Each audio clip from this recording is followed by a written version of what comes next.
Hello. आम्ही 15-20 दिवसापूर्वी भाजीपाल्याची भरपूर रोपं इथं लावली होती खाली शेतामध्ये. पण ह्या भागामध्ये इतका प्रचंड पाऊस आहे आणि प्रचंड वारा आहे.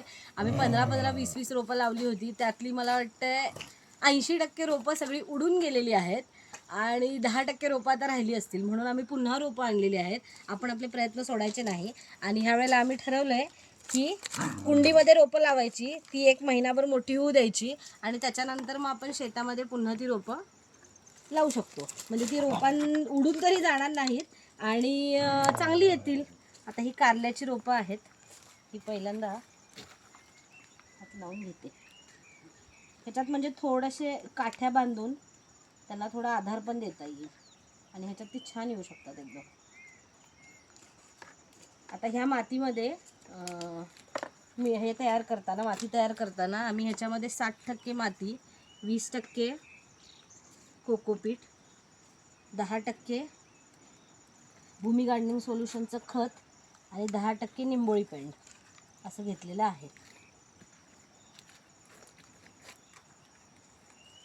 आता ह्याला छोटी छोटी काठी लावली की ही एकदम छान राहतील आणि अशा ठिकाणी ठेवणार जिथे जास्त पाऊस लागत नाही. आज जवळजवळ महिन्याभरानंतर आमच्या इथं थोडंसं ऊन पण आलं आहे. तुम्ही बघू शकताय, आम्हाला ऊनसुद्धा बघायला नाही आहे, इतका ह्या भागामध्ये पाऊस आहे. पण कसं आहे माहिती आहे का, आपण आपले प्रयत्न करू शकतो, पण ज्या नॅचरल कॅलॅमिटीज येतात त्याच्यासाठी आपण काही करू शकत नाही. म्हणून प्रत्येक वेळेला प्रयत्न चालू ठेवायचे, हे सगळ्यात बेस्ट आहे.